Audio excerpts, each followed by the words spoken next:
World War II was not just a war of men. It was a war of machines. Across the deserts of North Africa, the frozen plains of the Soviet Union, and the shattered cities of Europe, a new weapon came to dominate the battlefield: the tank. These steel giants could smash through defenses, support infantry, and change the fate of entire battles. They were loud, terrifying, and often unstoppable. For the soldiers who faced them, the sound of tank tracks in the distance could mean one thing: fear. But not all tanks were created equal. Some were fast and reliable, some were heavily armored, and some were so powerful that they became legends.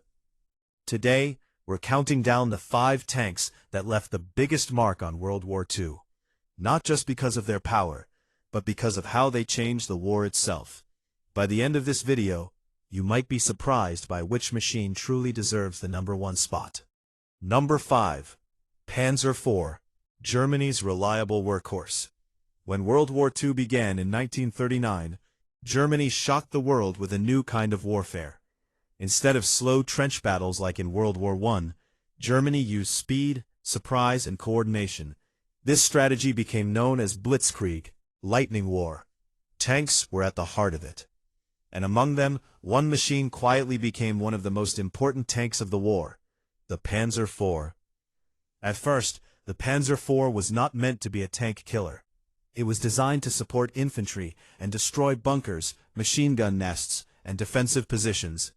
Its early short-barrel gun was useful for explosive shells, but not ideal against enemy armor. Still, the Panzer IV had something many other tanks lacked. It was practical. It had a solid suspension system, a reliable engine for its time, and a design that could be upgraded.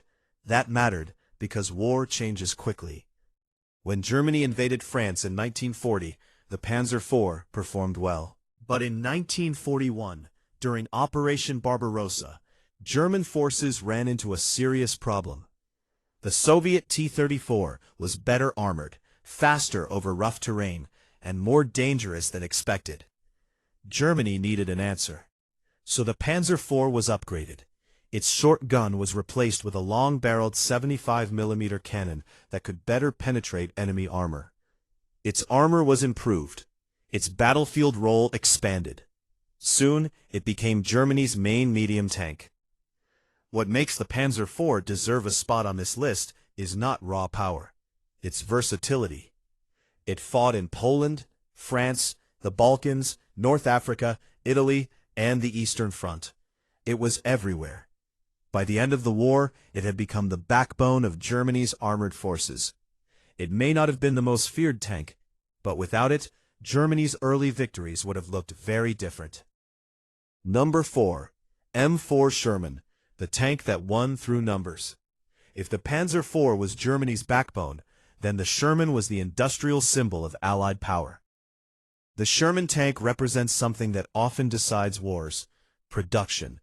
When the United States entered the war after the attack on Pearl Harbor, America transformed its economy into a war machine. Factories that once made cars began producing tanks. And the result was astonishing. More than 49,000 Sherman tanks were built. That number alone tells you something important. The Sherman was not the strongest tank. It was not the best armored. It did not have the most powerful gun. But it had 3 things that made it deadly. It was reliable, it was easy to repair, and it was available in huge numbers. American crews appreciated its mechanical dependability. Compared to some German tanks, Shermans broke down less and were easier to maintain. That matters more than many people realize. A tank that's powerful but stuck in a repair yard is useless. The Sherman also had good mobility. It could move quickly, support infantry, and adapt to different terrain. Of course, it had weaknesses. When facing German heavy tanks like the Tiger I or Panther, Shermans were often outmatched in direct combat. Their armor could be penetrated. Their guns sometimes struggled. But the Allies adapted. Sherman crews used tactics: flanking maneuvers, artillery support, air support, teamwork. The Sherman became more than a tank. It became part of a larger system of war. and in modern war, systems often beat monsters. The Sherman may not look impressive compared to German heavy tanks, but it helped carry Allied forces from North Africa to Berlin. That earns it this spot. Number 3. Tiger I, the beast that terrified Europe. Some tanks win through numbers, others win through fear. The Tiger I belongs in the second category. When it first appeared in 1942, it was unlike anything most Allied soldiers had seen. This was a true heavy tank. Its armor was thick enough to shrug off many enemy shells. Its famous 88mm gun was devastating. This gun could destroy tanks from long distances, often before the enemy could even get within effective firing range. On open ground, the Tiger was terrifying. British, American, and Soviet crews all learned to respect it. There are many stories of Tiger tanks holding off much larger enemy forces. Whitman, whose battlefield actions became legendary. But the Tiger's fearsome reputation came with serious flaws. It was expensive to build. It required large amounts of fuel. Its transmission and mechanical systems were often stressed by its weight. And because it was complex, repairs could be difficult. Germany also simply could not build enough of them. While the Soviets and Americans were producing tanks by the thousands, Germany was making much smaller numbers of Tigers. So, the Tiger became a symbol of German engineering excellence, but also of Germany's growing wartime problems. It was powerful. It was feared. But it could not carry the war alone. Number 2. T-34, the tank that changed the war. If one tank can be said to have transformed armored warfare in World War II, it is the T-34. When Germany invaded the Soviet Union in 1941, German commanders expected another fast victory. Instead, they found themselves facing a machine that was years ahead in key ways. The T-34 was revolutionary. Its sloped armor was one of its greatest innovations. Instead of flat armor plates that enemy shells could hit directly, sloped armor increased protection and could cause shells to bounce off. This gave the T-34 excellent survivability. Its wide tracks also gave it a major advantage. In the mud, snow, and rough terrain of the Eastern Front, many German vehicles struggled. The T-34 kept moving. That mobility mattered in a war fought across enormous distances. It also had strong firepower. Its 76mm gun was dangerous early in the war, and later versions became even stronger. But what truly made the T-34 so important was balance. It was well-armored, mobile, relatively simple to build, effective in combat. This combination was rare. And then came Soviet production. Factories were moved east, away from German bombers. Despite massive losses, the Soviet Union kept building tanks. Tens of thousands of T-34s rolled off assembly lines. They became the armored fist of the Red Army.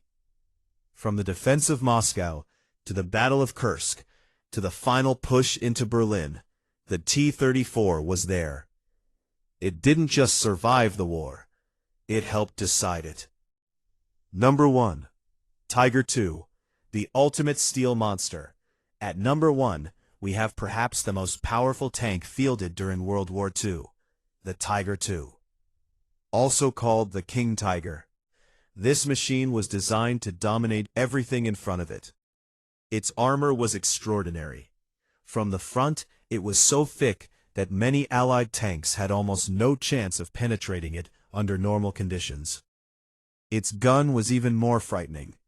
The long 88mm cannon could destroy enemy armor at great distances with incredible accuracy. On paper, the Tiger II seemed almost unbeatable, and in the right conditions, it was devastating. Imagine being an Allied tank crew in 1944. You see a Tiger II in the distance. Your shells bounce harmlessly off its armor. Meanwhile, one accurate shot from its gun can destroy your vehicle. That psychological effect alone was enormous. But again, war is not fought on paper. the Tiger II suffered from the same problems that haunted many late-war German weapons. It was too heavy, too complex, too expensive. Its weight put stress on bridges, roads, and its own mechanical systems. It burned fuel quickly. By 1944 and 1945, Germany was running out of oil, trained crews, spare parts, time. So while the Tiger II may have been the most powerful tank in terms of raw combat ability, it arrived too late to change Germany's fate. Still, in terms of sheer battlefield presence, few tanks in history have inspired as much awe. Outro: what really makes a great tank? So what makes a tank truly great? Is it armor? Firepower? Speed? Production? Reliability? World War II showed that the answer is more complicated. The most powerful machine does not always win.